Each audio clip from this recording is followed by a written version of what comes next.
Hello everyone, welcome back to my channel. हमने इससे पीछे टॉपिक डिस्कस किया था एस ब्लॉक एलिमेंट्स के ऊपर कुछ एमसीक्यूज डिस्कस किए थे। टोटल 9 हमने डिस्कस किए थे। अब उसी को आगे बढ़ाते हुए हम आगे के कुछ और एमसीक्यूज डिस्कस करेंगे। So let's start from the question number 10। Which of the following statement is false? A is the strontium decomposes water radially than the beryllium. B option is the barium carbonate melts at a higher temperature than the calcium carbonate. C option is the barium hydroxide is more soluble in water than the magnesium hydroxide. And the D option is the beryllium hydroxide is more basic than the barium hydroxides. आपको 4 statements दे रखी हैं, इनमें से कौन सी वाली statement है जो कि फॉल्स है, गलत स्टेटमेंट है? तो इसमें जो करेक्ट ऑप्शन है that option is option B. इसमें ऑप्शन बी में बोला है कि beryllium hydroxide is more basic than the barium hydroxide. ये गलत है। जो बेरियम ऑक्साइड है that is less basic than the barium hydroxide. Beryllium hydroxide is less basic than the barium hydroxide. अब चलते हैं नेक्स्ट क्वेश्चन की तरफ। क्वेश्चन नंबर 11 की तरफ। विच of the following has the largest size? Na positive, Na negative, can not be predicted. बहुत ही easy question है। इसमें से कौन से वाले का बड़ा साइज होएगा? ऑब्वियसली Na पॉजिटिव का लार्ज साइज होगा इसमें, क्योंकि इसमें आपके पास एक एक्स्ट्रा इलेक्ट्रॉन है इसके अंदर। अब चलते हैं क्वेश्चन नंबर 12 की तरफ। Compared with the alkaline earth metals, the alkali metal exhibits option A smaller ionic radii, B highest boiling point, C greater hardness, D is the lower ionization energy. इसमें से आपका करेक्ट आंसर क्या होगा? The correct option is D. Because of the large size and the smaller nuclear charge, the alkali metals have low ionization potential relative to alkaline earth metal. इस वजह से जो option D है that is the correct answer, lower ionization energy. अब चलते हैं question number 13 की तरफ। Which one of the following properties of the alkali metals increases in magnitude as the atomic number rises? जैसे जैसे atomic नंबर बढ़ता रहेगा, इनमें से कौन सी वाली प्रॉपर्टी है जो कि इंक्रीज करेगी? Option A ionic radius, B is the melting point, C is the electronegativity, D is the first ionization energy. Which is the correct answer? इसमें जो करेक्ट ऑप्शन है that is option A, that is the ionic radius. Within a group, an ionic radius increases with the increase in the atomic number. The melting point decreases down the group due to the weakening of the metallic bond. और जो electronegativity है that and the first ionization energy also decreases down the group. जो electronegativity है, first ionization energy है, ये आपकी नीचे जाते जाते डिक्रीज करेगी और मेल्टिंग पॉइंट भी आपका डाउन द ग्रुप डिक्रीज करता रहेगा। सिर्फ आयनिक रेडियस ही है जो कि आपके पास इंक्रीज करती रहेगी डाउन द ग्रुप। अब चलते हैं क्वेश्चन नंबर 14 की तरफ।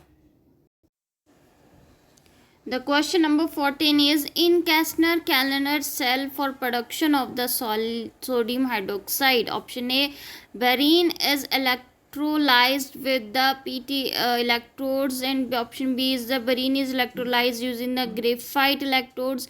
C, molten sodium chloride is electrolyzed, and option D is the sodium amalgam is formed at mercury cathode. Out of these 4 options, which is the correct option? The option number D is the correct option, that in the Kastner-Kellner cell, sodium amalgam is formed at the mercury cathode. चलते हैं question number 15 की तरफ। Which of the following statements is incorrect? Incorrect बतानी इनमें से कौन सी है? Option A है pure sodium metal dissolves in liquid ammonia to give the blue solution. Option B, sodium hydroxide reacts with the glass to give the sodium silicate. Option C, aluminium react with excess sodium hydroxide to give the aluminium hydroxide. And the option D is the NaHCO3 on heating give Na2CO3. इनमें से जो गलत वाली statement है वो कौन सी है वो आपको बतानी है. तो इसमें जो रॉन्ग स्टेटमेंट है that statement is C is your wrong statement. Okay, अब चलते हैं क्वेश्चन नंबर 16 की तरफ. Which of the following oxides is not expected to react with the sodium hydroxide? कौन से नहीं करते हैं? Is the calcium oxide, B is the silicon oxide, C is the beryllium oxide and D is the boron oxide. इनमें से इन चारों में से कौन से वाला है which is not react with the sodium hydroxide? Question number 16.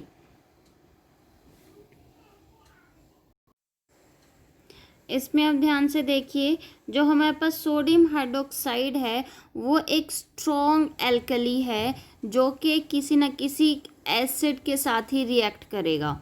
Okay, तो इन तीनों में से जो बी, सी एंड डी है ये तीनों के तीनों एसिड्स हैं. तो ये सोडियम हाइड्रोक्साइड इन तीनों के साथ रिएक्ट करेगा. सिर्फ जो ऑप्शन ए है कैल्शियम ऑक्साइड, ये हमारा एसिड नहीं है, ये हमारा बेसिक ऑक्साइड है. तो ये जो सोडियम हाइड्रोक्साइड है सिर्फ हमारा कैल्शियम ऑक्साइड के साथ रिएक्ट नहीं करेगा. So option 16 is the correct option. Now move to the question number 17. Question number 17 is, in which of the following processes fused sodium hydroxide is electrolyzed at a 330 degree centigrade temperature for extraction of sodium? Option A is the Kastner process, D is the Downs process, C is the cyanide process and D is the both B and C. इन चारों में से कौन से वाला process correct है जिसमें आपके पास sodium hydroxide electrolysed हो जाती है 330 डिग्री टेम्परेचर पे, जिससे फिर हम सोडियम को एक्सट्रैक्ट कर पाते हैं, सोडियम प्रोड्यूस कर पाते हैं. सो इसमें जो करेक्ट ऑप्शन है that option is A, that is the Castner process.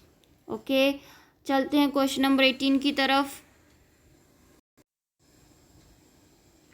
In aqueous solution of the sodium carbonate absorbs NO and NO2 to give A option है आपके पास Ca2 plus NaNO3, B option है Ca2 plus NaNO2, C option है NaNO2 plus CO and D option है NaNO3 plus CO. इनमें से आपका correct option कौन सा है? इसमें जो आपका करेक्ट ऑप्शन है that option is option C. इसका रिएक्शन आएगा इस तरीके से करके कि Na2CO3 plus NO plus NO2 ये आपको देता है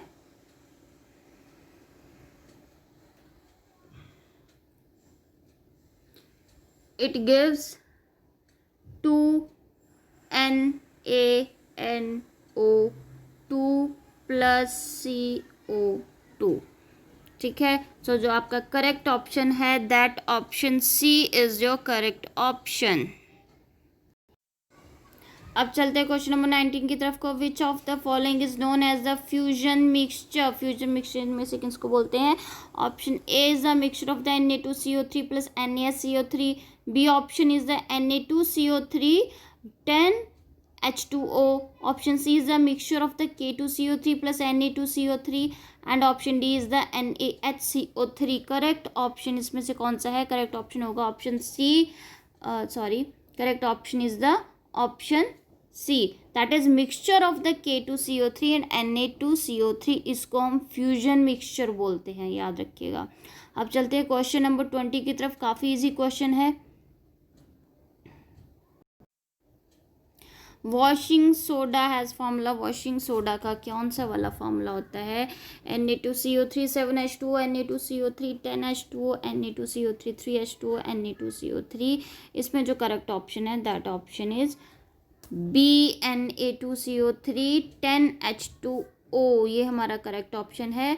तो ये वाला वीडियो हमारा यहीं तक का था।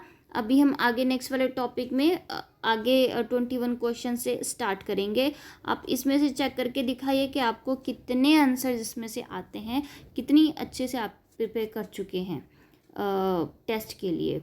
So thank you very much. अगर आपको सही लगता है, थोड़ा बहुत भी आपको हेल्पफुल लगते हैं मेरी video, then please subscribe my channel. Thank you very much.